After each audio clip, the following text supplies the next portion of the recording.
Welcome back to First Seasons, everybody. It is week 37, and holy smokes, do we have a lot of progress happening here. We have completed insulation on the inside of this home. We have siding started on the outside of this home. We are hanging drywall today, so there's drywallers inside the house. We're gonna go check out and see what they're doing. There's a ton of stuff to look at today. Let's jump in and have a look. Okay, so we have a very highly recyclable siding that we are putting on this home. It is metal. Don't want to scratch it. That is a profile.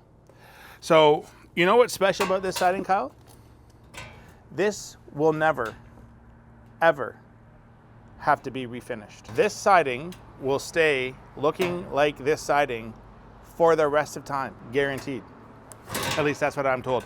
It's called the Lux Lap vertical V-groove siding or some like that. I don't know. Matt just told me and I already forgot because I've got a freaking memory like a sieve. Anyways, it's a pretty cool product, and we've also got it going in the soffits above, right? So the really neat thing about it is they make us a vent strip section of it so that we can get a little bit of air movement happening in the soffits.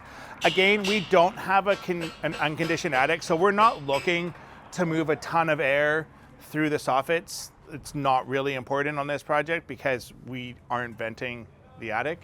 That said though, we always want to make sure that we're allowing for some amount of airflow to happen in the soffits, because if we don't, you're going to trap any sort of air in there and you're going to get stale air, which can condense and or overheat, whatever the case may be. It's just going to cause problems. So even though we're not venting the roof entirely, I still think it's important to allow for a little bit of airflow in the soffits, because air is usually your friend. As far as the insulation goes, it goes on like this. There's a recess like this so that the next piece goes on top of it. I don't know that I've got like a full length piece where it's got that compressed end happening, but nonetheless, this is what it looks like before it's installed, and that's what it looks like once it's installed. I think it looks pretty freaking awesome. What do you think? We've got drywall going up on the walls. We can see these guys getting that hung up behind me. We've got our Resbar or resilient panel installed on the ceiling above us. I've said it lots of times on this channel. I'll say it lots more. We love using Resbar on our ceilings because it really helps to hide any sort of imperfections in the ceiling, from joist hangers, trusses not being necessarily built exactly the same. And so it really helps to deliver a far flatter ceiling. The other thing that it helps with, when done correctly, is you don't get so many cracks in your wall to ceiling joints from truss uplift. This is Resbar, right? That's a profile. Either end's not exactly a great example, but the whole idea, right, is that this goes up on the ceiling, much like what you see above us there. They screw the Resbar into the trusses or the floor joist, depending on where it's being installed, through these holes here, and then the drywall gets attached to here. And the idea being is that there's a lot of flex in this here, and that's going to allow that ceiling drywall to sit flat, or flatter anyway. So it's really just a nice way to make your ceilings look better.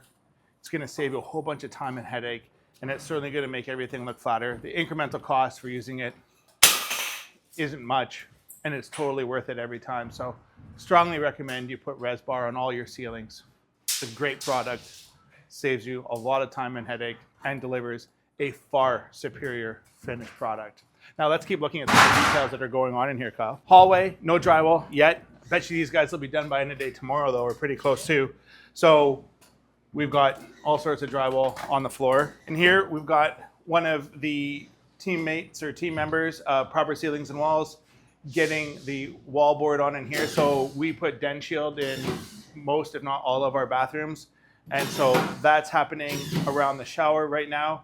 We've got some of the wall board up as well, and not the wall board product. I know that that's kind of a confusing statement to have said.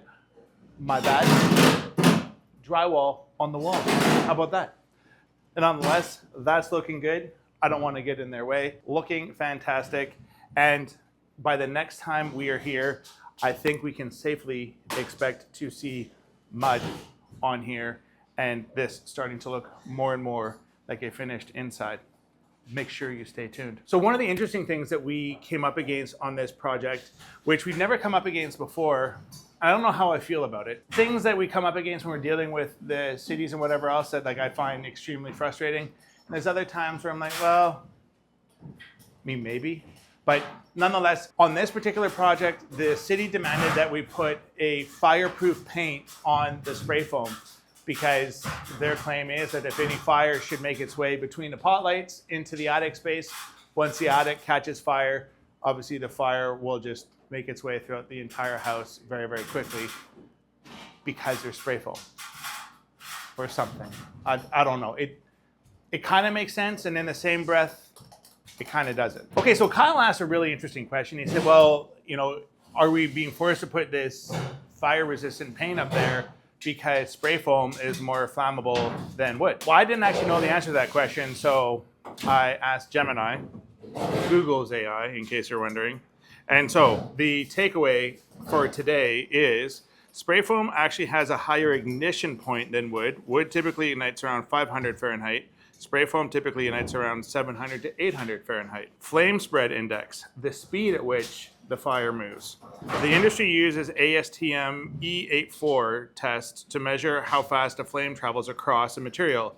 It uses a scale where 0 is concrete and 100 is red oak wood. Wood, red oak, has a flame spread index of 100. Spray foam has a flame spread index of less than 25. This means that once a fire starts, a flame will travel across the surface of wood 4 times faster than it will across Class 1 rated spray foam. The real danger of spray foam isn't how easy it catches fire, but what happens once it is fully involved. Interesting. So self-extinguishing. Most spray foams are designed to self-extinguish. If you take a blowtorch to it, it will char. If you pull the torch away, the flame usually goes out. Wood, conversely, provides its own fuel and will keep burning. The flashover risk. If the fire is large enough, like a whole room is on fire, the foam can reach a flashover point where it burns intensely and releases thick, black, toxic smoke, carbon monoxide, and hydrogen cyanide. The barrier rule. Because of this intense burn potential, building codes require spray foam to be covered by a thermal barrier, like half-inch drywall in living spaces, that gives you a 15-minute head start to escape before the fire can reach the foam. Once again, we've had a municipality demand a client spend $5,000 on fire retardant paint for no reason. It's a shitty interpretation of the building code. $5,000 pissed away, but in this particular case, our project manager and our client decided it was better economically to not fight City Hall on this one than to fight City Hall and show why this is ridiculous. Right? We already have half-inch drywall going on up there. It's the first time we've ever been asked to do it. I really hope it'll be the last time. Okay, so here we are now in the kitchen and family area over here. We have got all our insulation going on in here, and I wanted to point out something, and that is how this insulation is brought as close to the front of the studs as possible. That's really important whether or not you're using spray foam or Batt insulation.